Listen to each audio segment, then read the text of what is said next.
ಮಗಳೇ, ಯಾಕೆ ಸಪ್ಪು ಕೂತ್ಕೊಂಡಿದ್ದಲ್ಲ? ಇವತ್ತಿನ ಕಾಲೇಜ್ಗೆ ಹೋಗಿಲ್ವಾ? ಇಲ್ಲ ಅಮ್ಮ, ಯಾಕೋ ಗೊತ್ತಿಲ್ಲ. ಇವತ್ತು ನನಗೆ ಎಲ್ಲೋಗೋದಕ್ಕೂ ಮನಸ್ಸಿಲ್ಲ.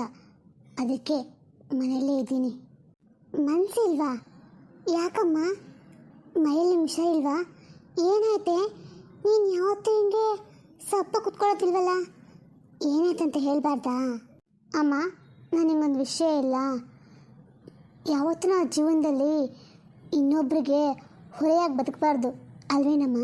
ಹೌದಮ್ಮ, ಆದರೆ ನೀನು ಇವಾಗ ಹೆಂಗೆ ಪ್ರಶ್ನೆ ಕೇಳ್ತಿದ್ಯಾ? ಅದು ನನಗೇನಕ್ಕೂ ಹಂಗೆ ಅನಿಸ್ತಿದೆ ಅಮ್ಮ.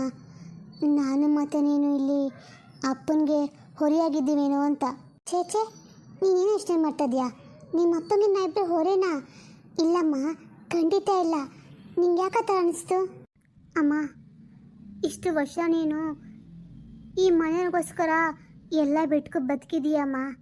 ಆದರೆ ಇವತ್ತು ಅವರಿಬ್ಬರು ನಮ್ಮನ್ನು ಬೇರೆ ಮನೆ ಕಳ್ಸೋಣ ಅಂತ ಮಾತಾಡ್ತಿದ್ದು ನನ್ನ ಕಿವಿಗೆ ಬಿತ್ತು ಅಮ್ಮ. ಆವಾಗ ನನಗೆ ಎಷ್ಟು ಬೇಜಾರಾಯಿತು ಗೊತ್ತಾ?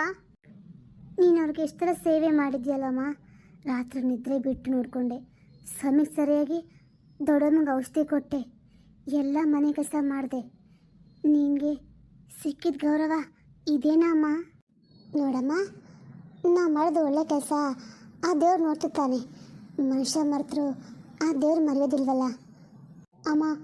ನನಗೆ ಮನೆ ಒಂದು ಕ್ಷಣ ಇರಬೇಕು ಅಂತ ಅನಿಸ್ತಾ ಇಲ್ಲಮ್ಮ. ನಿನಗಾಗಿರೋ ಅವಮಾನ ನೆನೆಸ್ಕೊಂಡ್ರೆ ನನಗೆ ತುಂಬ ಬೇಜಾರಾಗುತ್ತೆ ಅಮ್ಮ. ನೀನು ಹಿಂಗೆ ಮಾತಾಡ್ರೆ ನನಗೇನೋ ನೋವಾಗುತ್ತೆ ಕಣೆ. ದ್ವೇಷ ಹೊತ್ಕೊಂಡು ಮನೆ ಬಿಟ್ಟು ಹೋಗೋಕ್ಕಾಗುತ್ತಾ ಹೇಳು? ಜೀವನದಲ್ಲಿ ಆತ್ಮಗೌರವ ಕಳ್ಕೋಬಾರ್ದಮ್ಮ, ಆದರೆ ಕೋಪದಲ್ಲಿ ಸಂಬಂಧನೂ ಕಳ್ಕೋಬಾರ್ದು. ಸ್ವಲ್ಪ ತಾಳ್ಮೆ ಇಟ್ಕೋ. ಸದ್ಯಕ್ಕೊಂದಿನ ಖಂಡಿತ ನಮಗೆ ಒಳ್ಳೇದಾಗುತ್ತೆ ಅಮ್ಮ.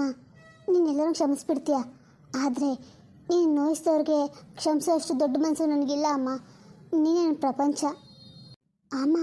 ಆದ್ರೂ ನಂಗೊಂದು ನೋವು ಸಹಿಸೋಕ್ಕಾಗ್ತಾ ಇಲ್ಲಮ್ಮ. ನಮ್ಮ ಅಪ್ಪ ನಮ್ಮ ಜೊತೆ ನಿಂತು ಮಾತಾಡಬೇಕಾಗಿತ್ತಲ್ಲ, ಆದರೆ ಅವರು ಕೂಡ ಮೌನವಾಗಿದ್ರಲ್ಲಮ್ಮ. ಆ ಮೌನನೇ ನನ್ನ ಮನಸ್ಸಿಗೆ ಹೆಚ್ಚು ನೋವು ಮಾಡ್ತಾ ಇರೋದು. ಅಪ್ಪ ಯಾವಾಗೂ ನಮ್ಮನ್ನು ನೀವಿಬ್ಬರು ನನ್ನ ಪ್ರಪಂಚ ಅಂತಿದ್ರು. ಆದರೆ ದೊಡ್ಡಮ್ಮ ಅಷ್ಟೆಲ್ಲ ಮಾತಾಡಬೇಕಾದ್ರೆ ಅಪ್ಪ ಯಾಕೆ ಮೌನವಾಗಿದ್ದರು? ಆ ಕ್ಷಣದಲ್ಲಿ ನನಗನ್ನಿಸ್ತು ನಾನು ನಿಜವಾಗ್ಲೂ ಅಪ್ಪನ ಮಗಳೇನಾ ಅಂತ. ನಂದು ನೀನು ನಿಮ್ಮ ಅಪ್ಪನ ತಪ್ಪಾಗಿ ಅರ್ಥ ಮಾಡ್ಕೊತಾ ಇದೆಯಾ? ಅವ್ರ ಮನಸ್ಸು ಹೇಗಿದೆ ಅನ್ನೋದು ನನಗೆ ಗೊತ್ತು. ಕೆಲವೊಂದು ಸಾರಿ ಮೌನ ಅಂದರೆ ಒಪ್ಪಿಗೆ ಅಲ್ಲಮ್ಮ. ಯಾರ ಮನಸ್ಸು ನೋಯಿಸ್ಬಾರ್ದು ಅಂತ ಅವ್ರಂಗೆ ಸುಮ್ಮನಿರ್ತಾರೇನೋ. ಅವ್ರು ಎಷ್ಟು ನೋವಾಗಿರುತ್ತೆ ಅಂತ ನನಗೆ ಗೊತ್ತು ಅಮ್ಮ. ನನ್ನ ಅಪ್ಪನ ದ್ವೇಷ ಮಾಡ್ತಾ ಇಲ್ಲಮ್ಮ, ಆದರೆ ಅವರ ಮೌನ ನನ್ನ ಮನಸ್ಸಿಗೆ ತುಂಬ ನೋವು ಮಾಡ್ತು ಅಂತ ಹೇಳಿದೆ. ಅವ್ರ ಜೊತೆ ನಿಂತ್ಕೊಂಡಿದ್ರೆ ನಂಗೆ ಇಷ್ಟು ಬೇಜಾರಾಗ್ತಿದ್ದಿಲ್ಲಮ್ಮ. ನಿಮ್ಮಪ್ಪ ಯಾರಿಗೂ ಅನ್ಯಾಯ ಮಾಡೋರು ಅಲ್ಲ ಕಣೆ. ಈ ಮನೆ ಕುಟುಂಬ ಸಂಸಾರ ಹೊಡಿಬಾರ್ದು ಅಂತ ಯೋಚನೆ ಮಾಡ್ತಾರೆ. ಒಂದು ಕಡೆ ಅಕ್ಕನ ಆರೋಗ್ಯ, ಇನ್ನೊಂದು ಕಡೆ ನಾವಿಬ್ಬರು, ಈ ಎರಡು ಜವಾಬ್ದಾರಿಗಳ ಮಧ್ಯೆ ನಿಮ್ಮಪ್ಪ ಸಿಗಾಕೊಂಡು ಒದ್ದಾಡ್ತಿದ್ದಾರೆ. ನಿಮ್ಮಪ್ಪನ ಹೃದಯದಲ್ಲಿ ನಮಗೂ ದೊಡ್ಡಮ್ಮಂಗೆ ಎಷ್ಟು ಜಾಗ ಇದೆಯೋ ಅಷ್ಟೇ ಜಾಗ ಇದೆಯಮ್ಮ. ಅವರು ಸರಿಯಾಗಿ ನಿರ್ಧಾರ ತೊಗೊತಾರೆ. ನಾವೀಗ ಅವ್ರ ಮೇಲೆ ನಂಬಿಕೆ ಕಳ್ಕೊಬಾರ್ದು ಅಮ್ಮ.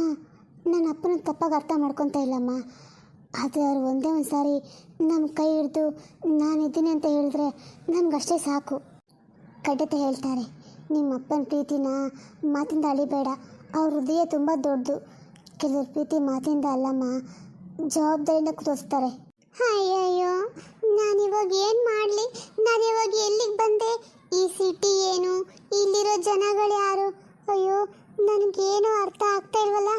ನಾನಿವಾಗ ಇಲ್ಲಿಂದ ಎಲ್ಲಿಗೆ ಹೋಗಬೇಕು? ಈ ಗಾಯತ್ರಿ ನೋಡಿದ್ರೆ ಟ್ರೈನಲ್ಲಿ ಏರಿಯಾತ್ಗೆ ನಾನು ಬರ್ತೀನಿ ಅಂತ ಹೇಳ್ಬಿಟ್ಟು ಹೋದವಳು ಬಂದೇ ಇಲ್ಲ. ಟ್ರೈನ್ ಎಲ್ಲಿಗೆ ಬಂತೋ, ಎಲ್ಲಿ ಇಳಿಸ್ತೋ ನನಗಂತೂ ಒಂದು ಅರ್ಥ ಆಗಿಲ್ಲ. ನಾನೇನು ಟೈರಿಂದ ಇಳ್ಕೊಂಡು ಇಲ್ಲಿಗೆ ಬಂದ್ಬಿಟ್ಟೆ, ಆದರೆ ಇಲ್ಲಿಂದ ಎಲ್ಲಿಗೆ ಹೋಗಲಿ? ಅಯ್ಯೋ ದೇವ್ರೆ, ನಾನು ಯಾಕಾದರೂ ಈ ಊರಿಗೆ ಬಂದು ಅನ್ಸ್ಬಿಟ್ಟಿದೆ. ಅಯ್ಯಯ್ಯೋ, ಯಾರಪ್ಪ ಇವನು? ನೋಡೋಕೊಳ್ಳ ಕಳ್ಳ ಇದ್ದಂಗಿದಾನಲ್ಲ. ಓಹೋ, ಇವತ್ತು ನಮ್ಗೆ ಯಾವುದೋ ಹೊಸ ಆಕೆ ಸಿಕ್ಕಂಗಿದೆ. ಪಟ್ಟಣಕ್ಕೆ ಬಂದ ಹಳ್ಳಿ ಗುಬ್ಬಚ್ಚಿ ಇದ್ದಂಗಿದೆಯಲ್ಲ. ಇದನ್ನು ಹೇಗಾದರೂ ಮಾಡಿ ನಮ್ಮ ಬಲೆಗೆ ಹಾಕೊಂಡ್ಬಿಟ್ರೆ ಒಳ್ಳೆ ವ್ಯಾಪಾರ ಇವತ್ತು ನಮಗೆ. ಮೇಡಮ್ ನೀವ್ಯಾಕೆ ಇಲ್ಲಿದ್ದೀರಾ? ಅಲ್ಲ ಪಾಪ ಅವರೆಲ್ಲ ನಿಮಗೋಸ್ಕರ ಕಾಯ್ಕೊಂಡು ಅಲ್ಲಿದ್ದಾರೆ, ನೀನ್ ನೋಡಿದ್ರೆ ಇಲ್ಲಿದ್ರಲ್ಲ. ನಿಮ್ಮನ್ನು ಹುಡುಕಿ ಹುಡುಕಿ ಸಾಕಾಗೋಯ್ತು ನನಗೆ. ಏನು? ನಾನು ಯಾರಂತ ನಿಮಗೆ ಗೊತ್ತಾ? ಹಾ, ಯಾಕೆ ಗೊತ್ತಿಲ್ಲ? ನನಗೆ ಗೊತ್ತಿಲ್ಲ ನೀವು ಯಾರು ಅಂತ. ನೋಡಿ ಮೇಡಮ್, ನಿಮ್ಗೋಸ್ಕರ ನಿಮ್ಮವ್ರ ಕಾಯ್ಕೊಂಡಿದಾರ ಅಲ್ಲಿ, ಬನ್ನಿ. ನಮಗೆಲ್ಲ ಹೇಳಿದ್ರು ನೀವು ಬರ್ತೀರಾ ಅಂತ, ಅದಕ್ಕೆ ನಾನು ನಿಮ್ಗೆ ಕಾಯ್ಕೊಂಡಿಲ್ಲೇ ಅಂದ್ಕೊಂಡಿದ್ದೀನಿ. ಏನು? ಗಾಯತ್ರಿ ನಿಮಗೆ ಗೊತ್ತಾ? ನಿಮ್ಗೆ ಅವಳೇ ಹೇಳಿದ್ಲ ನಮ್ಗೆ ಕರ್ಕೊಳಕ್ಕೆ? ಹಾ ಹೌದು, ಗಾಯತ್ರಿ ಮೇಡಮೇ ನನಗೆ ಫೋನ್ ಮಾಡಿದ್ರಲ್ಲ, ನೀವು ಬರ್ತಂತ ಅವರೇ ನನಗೆ ಹೇಳಿದ್ದು. ಮತ್ತೆ ಅವಳ ನನ್ನ ಜೊತೆ ಬಂದಿಲ್ಲ? ಅದು ಅವರು ನಾಳೆ ಬರ್ತಾರಂತೆ. ಹಾ ಹೌದಾ? ಪಾಪ, ನನ್ಗೆ ಹೇಳ್ಬೇಕಾಗಿತ್ತು ಏನೋ, ಆದ್ರೆ ಫೋನ್ ಮಾಡಲೇ ಬಿಟ್ಟು ಬಂದ್ಬಿಟ್ನಲ್ಲ, ಅದಕ್ಕೆ ನಂಗೆ ಹೇಳಕ್ ಗೊತ್ತಿಲ್ಲ. ಸರಿ ಅಣ್ಣ, ಇವಾಗ ನಾನು ಎಲ್ಲಿಗೆ ಬರಬೇಕು? ಬನ್ನಿ ಮೇಡಮ್, ನಾನು ನಿಮ್ಮನ್ನ ಇಲ್ಲಿ ಸೇರಿಸ್ಬೇಕು ಅಲ್ವಾ, ಅಲ್ಲಿಗೆ ಸರಿಯಾಗಿ ಸೇರಿಸ್ತೀನಿ, ಬನ್ನಿ. ಅಣ್ಣ, ಈ ಊರಲ್ಲಿ ನನಗೆ ಯಾರಂದ್ರೆ ಯಾರು ಗೊತ್ತಿಲ್ಲ. ಆ ದೇವ್ರ ನಿಮ್ಮನ್ನ ಕಳಿಸ್ತಾ ಅನ್ಕೋತೀನಿ. ದೇವ್ರು ಬಂದಂಗೆ ಬಂದ್ರಿ.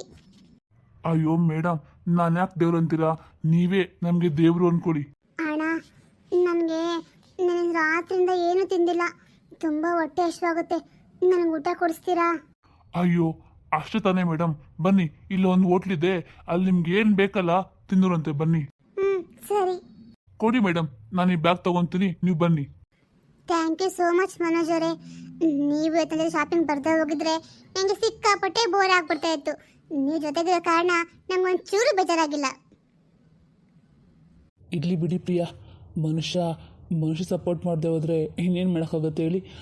ನನಗೂ ಮೇಲೆ ಕುಂತು ಬೋರ್ ಆಗ್ತಿತ್ತು. ನೀವು ಶಾಪಿಂಗ್ ಅಂದ್ರಲ್ಲ, ಮೈಂಡ್ ಸ್ವಲ್ಪ ರಿಲ್ಯಾಕ್ಸ್ ಆಗುತ್ತೆ ಅಂತ ನಾನು ಜೊತೆ ಬಂದೆ ಅಷ್ಟೇ. ಅದು ಸಾಮಾನ್ಯವಾಗಿ ಗಂಡ್ಮಕ್ಳು ಈ ಹೆಣ್ಮಕ್ಳ ಜೊತೆ ಶಾಪಿಂಗ್ ಅಂದರೆ ಬರಲ್ಲಪ್ಪ. ಆದರೆ ನೀವಂತೂ ಆರಾಮಾಗಿ ಬಂದ್ರಿ ನೋಡಿ. ನಿಮಗೂ ನಾಳೆ ಮದುವೆ ಆಗಲಿ, ಆವಾಗ ಅರ್ಥ ಆಗುತ್ತೆ. ಹಾಂ, ಆಗಿದೆಯಲ್ಲ. ಏನು? ಹಾಂ, ಅದೇ ಅರ್ಥ ಆಗಿದೆಯಲ್ಲ ಅಂದೆ. ಸರಿ ಸರಿ. ಮನೋಜ್ ಅವರೇ, ನಾನು ನಿಮ್ಮೊಂದು ಪ್ರಶ್ನೆ ಕೇಳಲ್ಲ?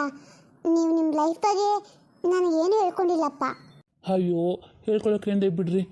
ನನ್ನ ಲೈಫ್ ಏನು ಅಷ್ಟೊಂದು ದೊಡ್ಡದಾಗೇನೂ ಇಲ್ಲ, ಸ್ಟೋರಿ ನಾರ್ಮಲ್ ಆಗಿದೆ. ನಿಮ್ದು ಹೇಳಿ. ಹೇಳ್ತೀನಿ ಕೇಳಿ.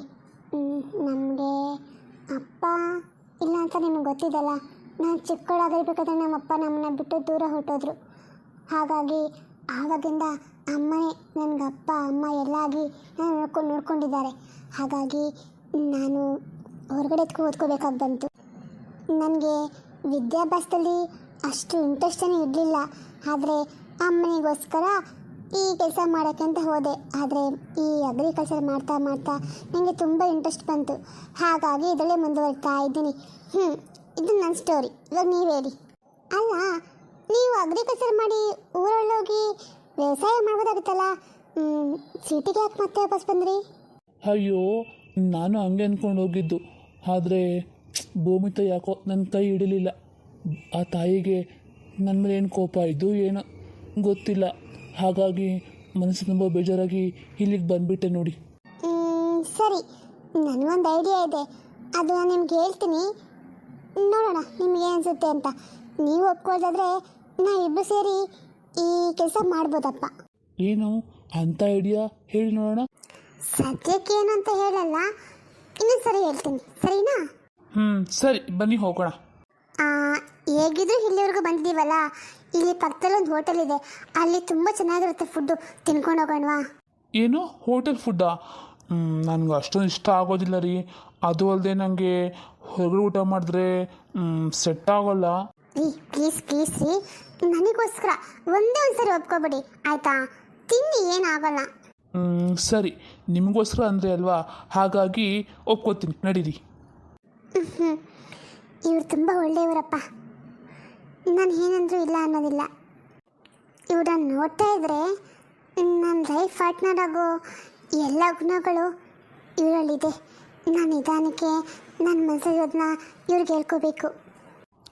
ಪ್ರಿಯಾ, ಬನ್ನಿ. ಹಾಂ, ಬಂದೆ.